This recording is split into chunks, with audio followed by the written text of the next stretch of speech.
Mobile phone গ্ৰহণ কৰিবৰ বাবে অনুৰোধ জনাইছোঁ। এইবাৰ মঞ্চলৈ আমন্ত্ৰণ জনাইছোঁ গীতা অধিকাৰী, 59 নং ৰক্তভা তৃতীয় খণ্ডৰ তেওঁ এগৰাকী অংগনবাদী কৰ্মী।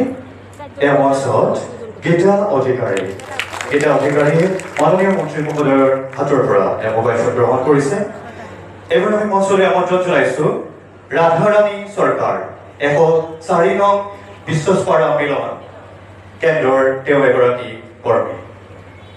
ৰাধাৰাণী চৰকাৰ, এয়া মাননীয় মন্ত্ৰী মহোদয়ে ৰাধাৰাণী চৰকাৰক এটি মোবাইল ফোন প্ৰদান কৰিছে।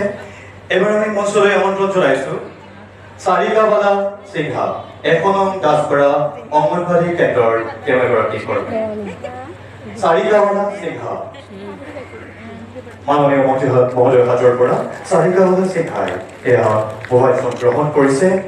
এইবাৰ আমি মঞ্চলৈ আমন্ত্ৰণ জনাইছোঁ ৰজন্তীবালা দাস, 49 নং কলিতাপাৰা অংগনবাদী কেন্দ্ৰৰ তেওঁ এগৰাকী কৰ্মী।